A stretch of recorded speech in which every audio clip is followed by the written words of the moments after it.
Hello hi എല്ലാവർക്കും നമസ്കാരം. അപ്പോൾ ഇന്ന് കാലത്തോട്ട് നിൽക്കാൻ തുടങ്ങിയതാണ് കിച്ചണിൽ. ഇനിയും തീർന്നിട്ടില്ല, ചെറുതായിട്ട് ഇനി ഉച്ചക്കലേക്കുള്ള ഒരു ചെറിയൊരു ലഞ്ചിൻ്റെ പ്രിപ്പറേഷൻ കൂടി ഉണ്ട്. എല്ലാവരും സാധാരണ ചെയ്യുന്ന ലഞ്ചൊക്കെ തന്നെ ആണെങ്കിലും എനിക്കിതിൽ ചെറിയ ഒരു പ്രത്യേകതയുണ്ട്. കാരണം മോളുടെ ആതിരയുടെ ഒരു സർജറി ടോൺസിലെക്ടോമി കഴിഞ്ഞിരിക്കുകയാണ്. അവൾ അതിൻ്റെ റിക്കവറി സ്റ്റേജിലാണ്. അപ്പോൾ ഇതുവരെയും ലിക്വിഡായിട്ടുള്ള ഫുഡൊക്കെയാണ് കഴിച്ചുകൊണ്ടിരിക്കുന്നത്.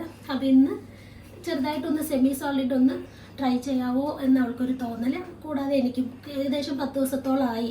അപ്പോൾ അങ്ങനെ എന്തെങ്കിലും കൊടുക്കാനാണ് ഇന്ന് പ്ലാൻ. അപ്പോൾ അവൾ എന്നോട് എന്തെങ്കിലും അമ്മ നല്ല കുഴഞ്ഞ പരുവത്തിലുള്ള എന്തെങ്കിലും ഒരു ബിരിയാണി ടേസ്റ്റിൽ വേണം എന്നാണ് ചോദിച്ചിരിക്കുന്നത്. കാരണം കുറേ ദിവസങ്ങളായാലോ വല്ലാത്ത ക്രേവിങ് അത്രേ. അപ്പോൾ അതുകൊണ്ട് ഞാൻ വിചാരിച്ചു അപ്പോൾ അങ്ങനെ എന്ത് ചെയ്യാമെന്ന്. അപ്പോൾ എനിക്ക് തോന്നിയത് കുറച്ച് മഷ്റൂമും അങ്ങനെ എന്തെങ്കിലും യൂസ് ചെയ്ത് ഒരു ബ്രിഞ്ചി ചെയ്യാനാണ് തീരുമാനിച്ചിരിക്കുന്നത്. കാരണം ബ്രിഞ്ചി എന്ന് പറയുമ്പോൾ തമിഴ്നാട്ടിലെല്ലാവർക്കും വളരെ പരിചിതമായ ഒരു ഭക്ഷണം തന്നെയാണ്. പക്ഷേ കേരളത്തിൽ ബ്രിഞ്ചി എന്ന് പറഞ്ഞാൽ എന്താണെന്ന് അറിയുമോ എന്നറിയില്ല. ചിലവർക്ക് അറിയും ആയിരിക്കാം. എന്നാലും അതൊരു സാധാരണ നോൺ വെജിറ്റേറിയനെ മാത്രമേ നമ്മൾ ബിരിയാണി എന്നുള്ള സ്റ്റൈലിൽ കാണാറുള്ളൂ. പക്ഷേ വെജിറ്റേറിയൻ ഫുഡിനെ സാധാരണയായിട്ട് ചെന്നൈയിൽ പറയാറുള്ളത് ബ്രിഞ്ചി എന്നാണ്. ഒരു ബിരിയാണി ടേസ്റ്റിൽ ഉണ്ടാക്കുന്ന ഒരു വെജിറ്റേറിയൻ റൈസ് ഐറ്റം, അതാണ് ബ്രിഞ്ചി. അപ്പോൾ ഇന്ന് നമ്മൾ ഉണ്ടാക്കാൻ പോകുന്നത് ഒരു കുഴഞ്ഞ മഷ്റൂം ബ്രിഞ്ചി.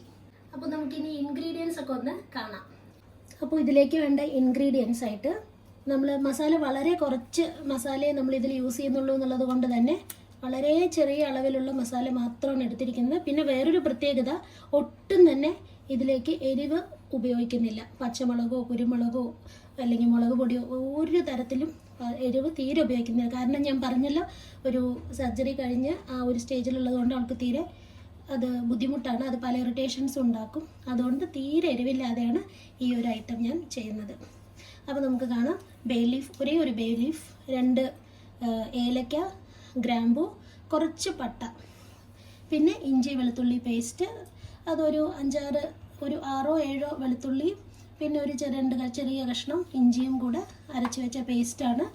ഉരുളക്കിഴങ്ങ്, ഒരേ ഒരു ഉരുളക്കിഴങ്ങ് തോല് ചീവി കട്ട് ചെയ്ത് വെച്ചിരിക്കുകയാണ്. 2 തക്കാളി എടുത്തിട്ടുണ്ട് കേട്ടോ, മീഡിയം സൈസിലുള്ള 2 തക്കാളി. അതേപോലെ തന്നെ മീഡിയം സൈസിലുള്ള 2 വലിയ ഉള്ളി, സവാള. പിന്നെ 200 ഗ്രാം ബാസ്മതി റൈസാണ് ഇന്ത്യ ഗേറ്റിൻ്റെ, എടുത്ത് കഴുകി വൃത്തിയാക്കി വെച്ചിരിക്കുകയാണ്. പിന്നെ മഷ്റൂം ഒരു 200 ഗ്രാം മഷ്റൂം കട്ട് ചെയ്ത് കഴുകി വൃത്തിയാക്കി വെച്ചിരിക്കുകയാണ്. ഇത്രയുമാണ് നമ്മുടെ ഇൻഗ്രീഡിയൻസ്. അപ്പോൾ നമ്മൾ ഇൻഗ്രീഡിയൻസ് ഒക്കെ കണ്ടു കഴിഞ്ഞു. ഇനി നമുക്ക് പരിപാടി തുടങ്ങാം, കുക്കിംഗ് ആരംഭിക്കുകയാണ്. അപ്പോൾ നമ്മുടെ വീട്ടിൽ സാധാരണ ഉപയോഗിക്കുന്ന ഒരു കുക്കറാണിത്.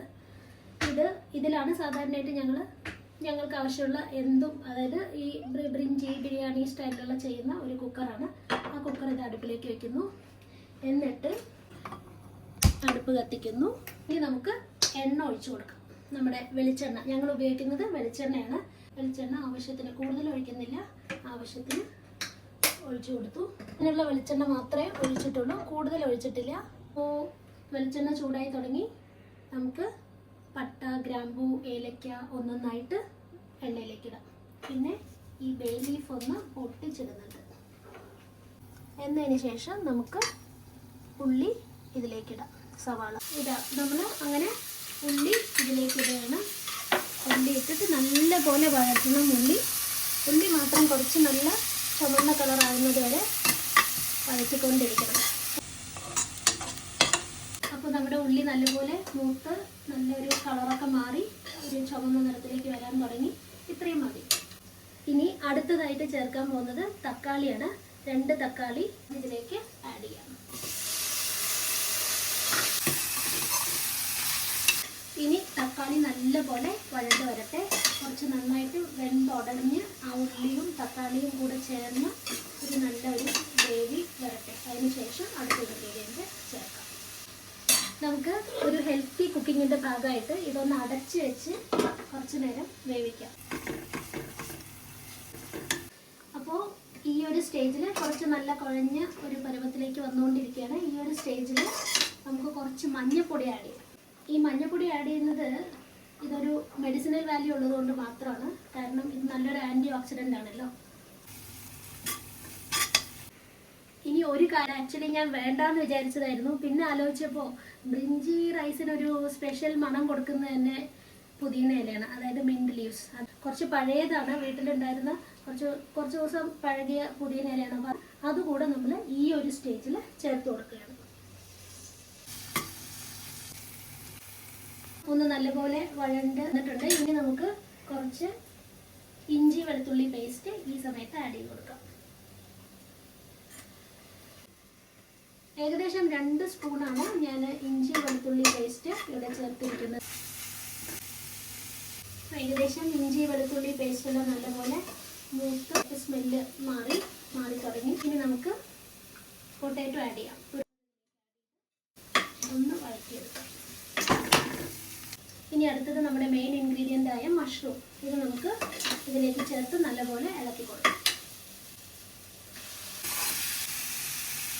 നല്ലൊരു ടെക്സ്ചറിൽ വന്നിട്ടുണ്ട്. ഈ സമയത്ത് നമുക്ക് കുറച്ച് ഉപ്പ് കൂടി ഇട്ട് കൊടുത്ത് വഴറ്റാം. എന്നാലേ ഉപ്പ് വെജിറ്റബിൾസിലെല്ലാം നല്ലപോലെ പിടിക്കുകയുള്ളൂ.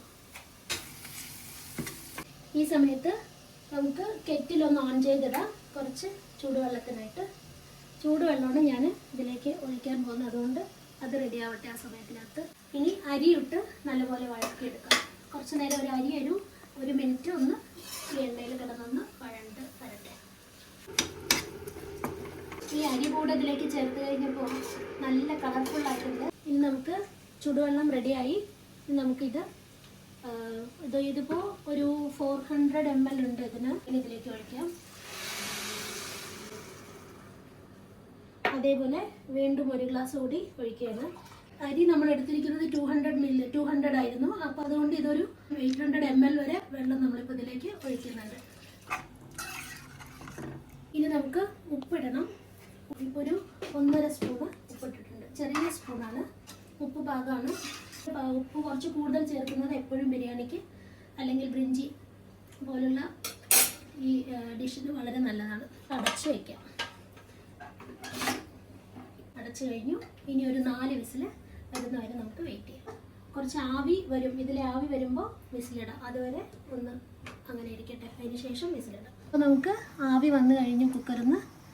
ഇനി വിസിലിടാം.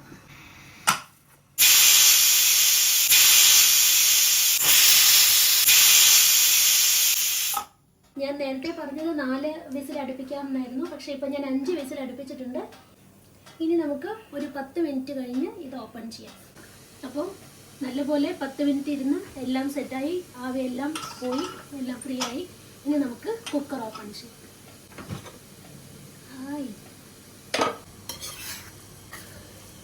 വായിലേക്ക് ഇട്ടാൽ അലിഞ്ഞു പോകുന്ന ബിരിയാണി റെഡി.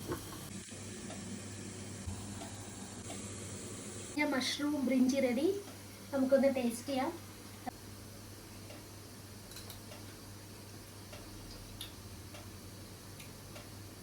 വളരെ നന്നായിട്ടുണ്ട്. എരിവിൻ്റെ ഒരു അംശം ഇല്ലെങ്കിലും ഇത് എരിവില്ലാന്ന് പറയില്ല, അത്ര ടേസ്റ്റാണ്. നല്ല ടേസ്റ്റ്, നല്ല എന്താ പറയുക, നല്ല മണം. ബിരിയാണിയുടെ ഫ്ലേവറൊക്കെ പോലുള്ള ഫ്ലേവറാണ് ഇതിൽ നമുക്ക് കിട്ടുന്നത്. വളരെ നന്നായിട്ടുണ്ട്. എല്ലാവർക്കും ട്രൈ ചെയ്യാം, ചെയ്ത് വീട്ടിലുണ്ടാക്കി കൊടുക്കാം. കുട്ടികൾക്കൊക്കെ വളരെ ഇഷ്ടപ്പെടും. പ്രത്യേകിച്ച് ചെറിയ കുട്ടികൾക്ക്, 1ഉം 2ഉം വയസ്സായ കുട്ടികൾക്ക് പോലും ഈ ബ്രിഞ്ചി റൈസ് കഴിക്കാം. വളരെ സന്തോഷത്തോടെ ആസ്വദിച്ച് കഴിക്കും. പ്രത്യേകിച്ച് എരിവ് ഇഷ്ടപ്പെടാത്തവർക്ക് വളരെ ഇഷ്ടപ്പെടും. നല്ല ഒരു ഡിഷാണ്.